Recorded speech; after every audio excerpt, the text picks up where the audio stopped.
Welcome, friends. After a gap of almost 4 years, I have been meeting you through this Namada television, this YouTube channel. Uh, India is actually busy with the 18th general election, and people are actually anxious to know. And will there be a third term for Modi, or will there be uh, another government in place by the end of or by the beginning of June? That is the very important question actually troubling everyone's mind. All these days I could not because I was busy with other works. So let us actually dive deep into the election analysis. So let us see actually how the things are stacked for this election. So let me first introduce with some graphs how actually the things have turned from 2014 till this 2019 and now 2024. So if you easier for us, let us see actually so if you see actually 71 election is a watershed election in Indian politics. In fact, 67 actually throughout India, there was an effort by uh, many opposition parties. There were stalwarts like Ram Manohar Lohia of the Socialist Party and Pandit Deen Upadhyaya of Bharatiya Jan Sangha and many other people. They all tried to cobble up a coalition named Samyukta Vidayak Dal. In fact, that time Congress faced a stiff opposition from the opposition parties, and the Congress was actually very difficult. It was finding it very difficult to, and they, in fact, won in I think couple of states and became actually their government. They installed their government. In other states, actually, they have increased their tally. In fact, so coming to the point, actually, 71 election, actually, it is again. Indira Gandhi, what she did was she was an iron lady of Indian politics. She, in fact, dislodged many of her colleagues. Even the person who installed her as prime minister, Mr. Kamraj, who is the pride of my state, Tamil Nadu, who he was sent out of the party. The party got split into Indicate and Syndicate, or the Congress organization or Congress Indira. So 71 actually she achieved a very great success. So that election, in fact, is let us start from that election. What was the percentage of the polling percentage in that election? Because what we want to, there is a big revelation by looking at this actually this graph. You can find out that revelation. What is that? Uh, so 71 she won a big election. Then actually the liberation of Bangladesh happened. Then in the 77 election, actually, Congress has a habit of actually squandering the things they get. She was given a very big mandate in 71. By 75 itself, actually, she lost her cool and she lost a case in Allahabad High Court. Mr. Sinha has actually set aside her election. And what she did was actually she went back to parliament and amended the constitution and increased the what do you call the life of a parliament, and it imposed the emergency on India. And in fact, democracy had come to a grinding halt. All the top leaders of the opposition were put behind bars. There was no press freedom at that time, and everything bad you can think of that happened during that period. Then Loknayak Jayaprakash Narayan brought back it was called the second freedom movement. So what was happening then? 71 she got a very good mandate, but by the time she reached 1975, she started actually losing public sympathy. A big mandate, they're losing the public sympathy. The same thing happened with Rajiv Gandhi. 1984 got a big mandate, got around something like 404 seats. But by the time he came to 1989, actually his the popularity nosedived and he was dislodged from government. In 77, the same thing happened actually.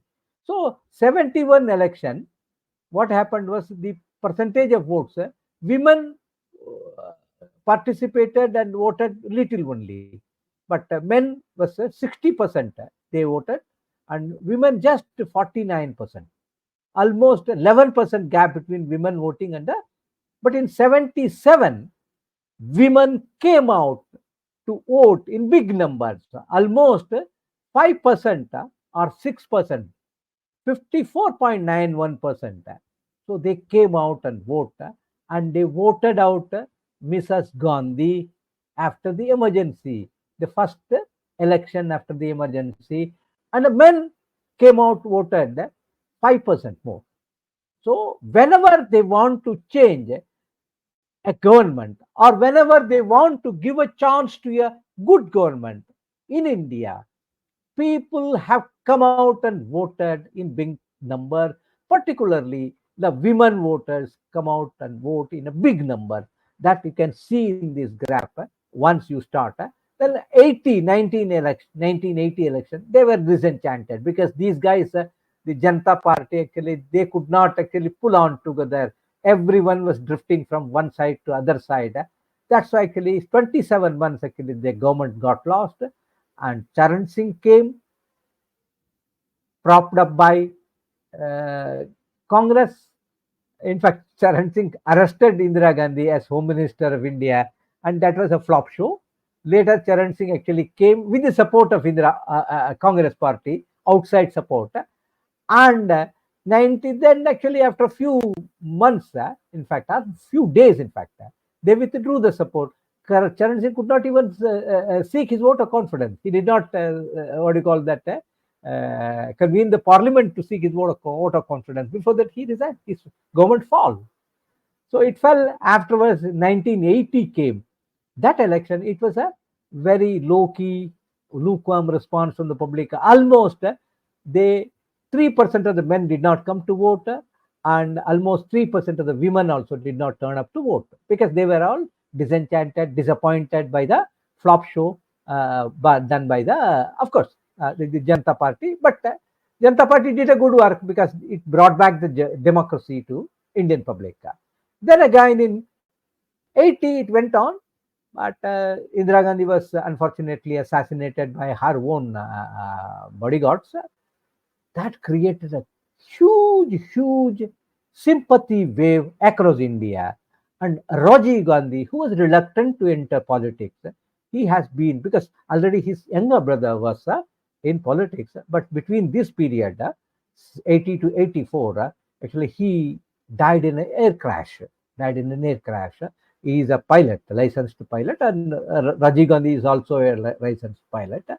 So after Sanjay Gandhi left the scene in an unfortunate air crash, so after Indira Gandhi's assassination, he has been brought back to politics. In fact, brought back to politics. In fact, after Sanjay Gandhi itself, he has been brought back to politics, and he was in the party reluctantly. He was a reluctant politician. Later, he learned, in fact. So that time, 80, it came down by 3%. Both the women actually did not turn up, 3% women, and 3% men also did not turn up to vote in 1980. In 77, 6% women went to vote, only to dislodge Indira Gandhi, and another 5% men went to actually booth to dislodge Indira Gandhi. So after 77, 80 was a very low key election. So 3% vote drop. Then in 84, in the aftermath of Indira Gandhi's assassination, the election was taking place, and nearly 8% women came out to vote. 8%, not one or two, 8%, more than 8%. And nearly about 6% men, 6 to 6.5% men came out to vote. That time they changed the entire thing, and almost Rajiv Gandhi got around 49.2% or 49.1% and got a whopping 404 seats. Now Modi ji is talking about 400 or 404 because Rajiv Gandhi got 404 seats. And after a year in Assam and Punjab, they got around 10 seats. Those it was 440, highest ever by any political party in Indian Republic. So that was the reason. Actually, Modi ji is actually everyone is up ki bahar 400 par. Their war cry is there. So women came out almost 8% and men came out in 6% and changed the government. Then what happens? Just like her mother, he also squandered that opportunity, a biggest opportunity, 404 seats. But within 5 years, he loses his popularity, went to election. He was embroiled in a infamous buffers defense deal. So all sides, all types of allegations with Italian middleman who has some close relationship alleged. And by the time 89 election came, his own defense minister and finance minister, VP Singh, turned the young Turks, once who were called the young Turks, Chandrasekhar, Ramdhan, all these people actually, they came out and started Janamorcha. And that party and started all the socialists regrouped themselves and made it a party called Janata Dal. Because the socialist leader Ram Manohar Lohia used to say, Sudhro ya tuto. You just actually become good or you just break up. You become actually good or break up. So all the time actually these socialists across India are, they will actually try to come up together, then they will actually drift apart and they will form their own party. Like that actually the socialist people came together, not just the socialist people, the old Congress, they are the Congress organization or the Congress syndicate. They came together, Bharatiya Janasangh, they came together, all actually during the 1977 election, they were all there. But in 1980, the 77 actually they lose the 1980 election. The 1984, after in the aftermath of Indira Gandhi's assassination, he comes up with a what do you call that 404 mandate, just like his mother, his mother, he also squandered this opportunity and came down. See, this is the contrast between Mr. Narendra Modi and Indira Gandhi and Rajiv Gandhi. They given the opportunity, they have squandered the given opportunity. Huge victory in 1980, 1971. 1971 victory actually she squandered and entered into emergency, clamped emergency on India. And 84, within 5 years, embroiled in a very, what do you call that, a big defense deal. Even today it is echoing everywhere. And lost power in within 5 years. But see Narendra Modi, no allegation, nothing. For the last 10 years, still popular and going gaga. So that is the difference between. So Rajiv Gandhi loses the election in 1989, almost less than 200 seats. Almost he loses around 55% of his seat, what he won in 1984. That election actually, the voting percentage came down by 2%. Both men and women, they're 2%. So normally actually if the people are not interested or not actually happy with the performance of a government, they just don't go to polling booth to vote, exercise. Minimum 2 to 3% people, they stay away. So that's a dangerous signal actually. So this is how actually we have to assess the election also. How the turnout is there actually across India or across the particular state also, you can find out. So then comes actually the 1991 election. 89 there was a VP Singh government. It was a government supported by right and the left. BJP supported it with 85 or 89 MPs. The left parties under Jyoti Basu's leadership, They supported this government with some 40 or 45 MPs, I think. And that government fell within a couple of years, in fact. By 91, maybe 20 months, it came down crumbling. Then actually comes the Narasimha Rao government. That time actually Rajiv Gandhi was alive and he was killed in an assassination. Human bomb killed him in Chennai, my hometown. And near the Chennai, there is a Sri Perumbudur, where actually some 1,000 years before, a great Vaishnavite Sevant called Srimad Ramanujacharya, he was born in that place actually. There in a public meeting, the allegedly the LTTE, what do you call, suicide killer has killed Rajiv Gandhi. That time also, the vote percentage came down despite that. Even in Tamil Nadu, Tamil Nadu was went to election in three phases. First phase was over. During the second phase campaign only, he was assassinated. So that time actually the Narasimha Rao government comes to power. Congress just improved its position from 190 to something like 254. That too actually the post the Rajiv Gandhi assassination, there was a sympathy wave that gave them the some 4 to 5% swing across many seats which went to poll in second and third and fourth phases. So they came to around 244, and Narasimha Rao, he became the first South Indian or a person from south of India becomes the Prime Minister of India. Narasimha Rao is a polyglot and is a very, very politically savvy person, and he ushered India into the economic reforms. Meanwhile, actually, if we look back, between the 89 to 91 during VP Singh's period, VP Singh party collapses, the government collapses after the Ram Janmabhoomi movement, and Advani was arrested in Bihar by Lalu Prasad Yadav. That time actually his government collapses, and Chandrasekhar, first time he became the minister in the central cabinet, that to prime minister. He was never a minister. He first time he was an MP many a times.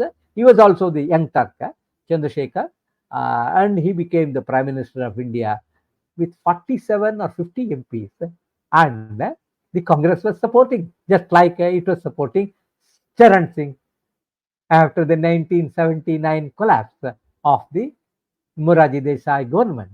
So Chandrasekhar was made the prime minister, but he is a bold person. The American was actually waging a war in Kuwait, I suppose, somewhere in the Middle East, and they were allowed to refuel their war planes in India. But economic, the scenario was actually going from bad to worse. There was a crisis of this current account crisis, this balance of payment crisis. They actually the what do you call the foreign reserves, the dollar. It was actually our coffer was empty, no dollar to pay our interest for the loans we got. So what they did was actually they flew our gold, Reserve Bank reserve gold, to a London bank and they pledged it and brought money. That kind of a situation. That money is actually dollar money. Even a middle class family, whenever there is a crisis, the women actually take out their jewel and give to their husband or the elders of the family to pledge that and get money to come over the crisis. So the same thing happened for a country like India. India with 100 crore, 80 crore people. It was a very sad moment. So after 89, actually, that time Yashwant Sinha was the finance minister of India. Then came the 91 election. Actually, Congress wins after the unfortunate demise of Rajiv Gandhi. So they got around 244 seats. So then again, it was a minority government. So from 89 onwards, India has been seeing for the last 30 years more a minority government. Only in 2014, Modi ends that with a majority government. Modi actually comes to power with a majority seats, and he ends that actually the era of a coalition government. So Narasimha Rao, despite being what do you call that minority government, he ushered India into a economic liberalization. He actually brought this from the command economy or the permit quota Raj, popularly called permit quota Raj. Then he removes the economic reforms are ushered in. There were opposition, but he went ahead. That time only he roped in former governor of RBI, Dr. Manmohan Singh, who is a scholar of economics and a very humble and honest person. So he has been made the finance minister. There was actually this devaluation of money happened and everything went off. Well, actually, in a minority government, he ushered into what do you call that? India has ushered into a economic reform, a big economic reform, which brought all the things to India. So, 84 election, it was a high. There was a then 89 election, there was 2% drop, and 91 election, again there was a 6% drop by the men voters, and the women voters also actually they dropped by almost 6% or 6.5%. So despite actually being a new government coming, actually there was a so when the people are not happy, they are not actually happy with the situation, they don't go to vote. They don't go to vote. 6%, 5%, 2%, 3%, they keep away from the. So whenever they want to bring change, give the what do you call that government to somebody, they come out in big numbers and vote. And whenever they want to sustain the same government, that time also they come out and vote. If not in big number, maybe in 2%, 3% vote. So 91 election, it was down 6%, 5% voting percentage down. Then in 1996, it was again that was time the peak of Ram Janmabhoomi movement, and they wanted to give BJP. BJP was a North Indian party almost at that point of time. Actually, they came out and voted something like 2% more by men and 2% more by the women, or 3% more by women, and BJP got around 160 seats, became the single largest party of Indian parliament. And Shankar Dayal Sharma, that time he was the president, as a what do you call it, single largest party. Vajpayee has been asked to come and form the government. He accepted that offer, and that government remained just for 13 days because the BJP did not have any alliance at that time. The traditional allies were the Akali Dal of Punjab and the Shiv Sena. They started only from 90s. Akali Dal is the oldest ally. Now they are not allies now. So the Vajpayee government remained for 13 days, and then came the United Front government headed by Devagowda, another South Indian from Karnataka, who became the prime minister. And his government also did not last long. And for a few months, after 9 or 11 months, actually, he lost his job and came a bureaucrat turned politician, I.K. Gujral. He became the prime minister. And then, actually, after 96, uh, the two election, 96, then people thought, because this government did not last. People never wanted another coalition government, but there is no other go. But they voted, particularly north and west of India, they voted in big numbers to Vajpayee. The BJP came with 182 seats, again a coalition government. But this time around, Vajpayee was supported by many people, and particularly Chandrababu Naidu. He came out and supported. Jayalalitha, my home state, she aligned with BJP, and BJP got 3 seats from Tamil Nadu that time. She got 30 seats. 96 actually, she almost routed completely. The ADMK got just 7.8% vote in 96 election, in the parliament election. In the assembly election, she got only 4 seats out of 168 seats she contested. But this time, actually, just 2 years' time, actually, she was condoned by the people. Just condoned her, actually, all. Because people never punish you, politicians. For one mistake, they will punish only one time, not twice. That is the very kind people. People are very kind. Indian people are very kind. Actually, 98, Vajpayee comes, and again a tea party takes place, and engineered by both Jayalalitha and Dr. Subramaniam Swamy. And Vajpayee government falls by one vote. One vote. Then in 99, actually, he was again that time in between his government became the caretaker, and there was a war imposed upon India by General Musharraf, without even the knowledge of Mr. elected Prime Minister of Pakistan, Mr. Nawaz Sharif. So that time it went, and again the Kargil war was won by the Indian Army. It was a great moment, and Vajpayee again went to the election, got demanded, but that time actually people did not. They were unhappy with Vajpayee government of that 12-13 months. They did not enamored by the victory they achieved in the Kargil war also. So the voting percentage it came down. Again in 2004, it came down. The people were lost. Actually, they were not happy.